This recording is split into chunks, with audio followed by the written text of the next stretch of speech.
may have become Formula One world champion in his Williams, but the most exciting motorsport on television was provided by the British Touring Car Championship. Fierce competition and very close racing in recognisable cars from the major manufacturers that led to a thrilling climax at the end of the year. Today at Silverstone, one of 3 drivers will be crowned British Touring Car Champion here in the final 15-lap race on the Silverstone Grand Prix circuit. One of 3 manufacturers could win, BMW, Vauxhall or Toyota. We're going to look at that battle from the inside with one of the emerging new teams, Nissan.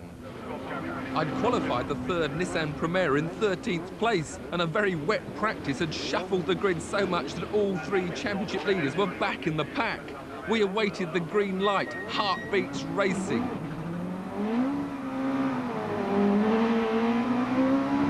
Second, third, fourth, up through the gears on the charge to the first corner. Special racing gearboxes are permitted, but sometimes they play up. Bloody thing's jumping out of bloody gear! The advantage of a good start had been lost, but at least it wasn't Nissan's fault. The important point is this is a British-made car. The Primera is made in Sunderland, and so it's nice to be in the championship. But the main reason we're in it is because of the technological developments we get through the racing programme, we can put back into the road-going cars. We're of course in it because it's a good way of demonstrating the Primera's multi-link suspension, and finally, I suppose, because it's good fun. Good fun and plenty of action is just what I was having as I battled back from my poor start. Up to 8th, I tried to defend an attack from James Kay's Toyota and lost out, both to James and the Peugeot of Ian Flux. We ducked and dived for the last few laps, but I was destined to finish a respectable 10th, and my appetite had been whetted for testing the top 3 cars 2 days later. How different would they be? John Cleland was driving the lead Vauxhall Cavalier in the chase for the title. It's a very user-friendly car, which is one of the good things, because when I broke a couple of bones at Donington, had it been one of the other cars without power steering, then it might have been very difficult to drive, whereas my car's got power steering, and it's a very user-friendly, civilised car to drive. I think you'll enjoy driving it. Title chasing for Toyota was 91 champion Will Hoy. I think you'll find it a very friendly car, a very user-friendly car. Particularly when you're putting the power on out of the corners, it doesn't, the wheel doesn't snatch away from you. The power is delivered very progressively, and it's very easy to drive from that point. The gearbox is quite slow, but I think you're used to using you've got the same gearbox in the Nissan. For BMW, Tim Harvey was the man on form, having won the previous 5 races on the trot.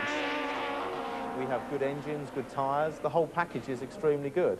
And now that we've sorted it out, sorted the suspension and everything, it's a very easy car to drive. It's quite user-friendly. All racing cars are tricky to drive right on the limit, but I think I'd rather be driving this than anything else. In this decisive race, Tim's teammate Steve Soper was riding shotgun for him. Cleland was determined to get after Harvey. Soper was equally determined to hold him back. It ended just as John Cleland had predicted it might. One small touch in the wrong place, I could be in the gravel, I could have a puncture, it could be anything, so I think the worry is to stay out of trouble. This one unfortunate incident decided the championship. The stewards later spread the blame equally, but there was widespread sympathy for John Cleland, if only because Steve Soper had less to lose. Tim Harvey escaped to the finish and became the 1992 British Touring Car Champion. Well, it's got to be the best feeling you can have in motor racing. It's the Britain's premier championship. I've been in it on and off since '87. You know, obviously I feel ecstatic. There are always going to be 2 unhappy people tonight, but I know how the others have felt. I've never won it before, and they have, so I'm absolutely delighted. So Tim Harvey wins the championship for BMW. Reigning champion Will Hoy drops to 2nd for Toyota, and poor John Cleland is pushed down to 3rd for Vauxhall. We'll try his car first.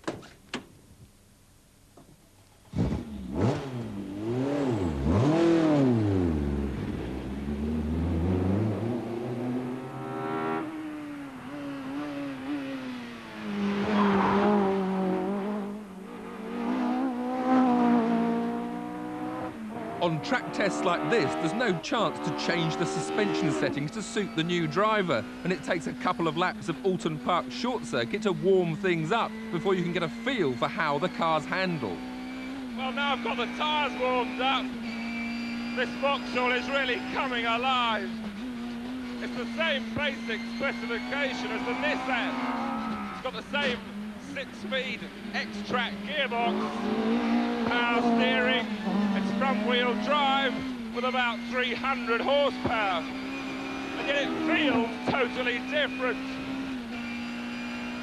The steering is higher geared, so I don't have to turn the steering wheel quite so much to get the lock. It's more like a single-seater.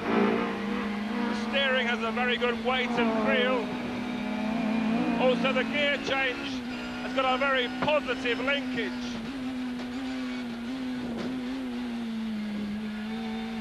Handling-wise, the car hops a little bit. Whoa, there we go.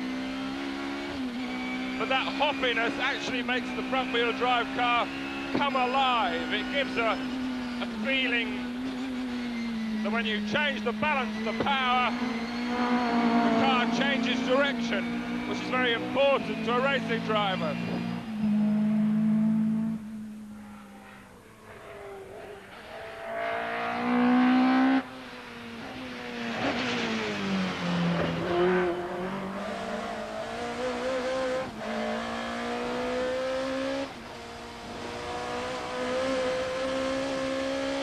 Swapping to the Toyota, it's still front-wheel drive, just like the Vauxhall, but all of a sudden you notice the steering's much closer to you, and there's a bigger wheel, and there's a reason for that.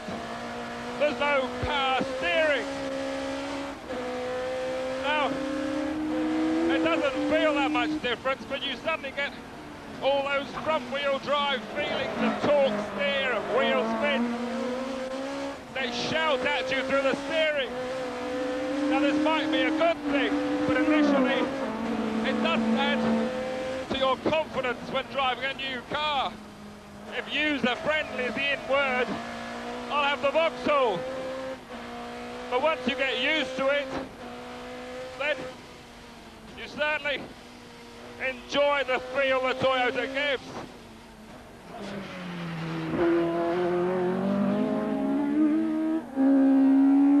Brake pressure is a little bit harder in this Toyota. You have to press more on the brakes.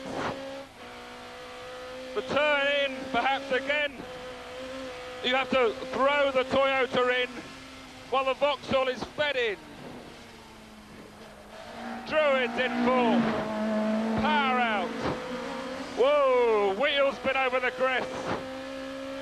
Sixth gear. Braking, fifth, fourth, third, second. Into lodge. Power understeer, grab another gear. You don't use the clutch on the way up. You don't use it on the way down. What could be simpler?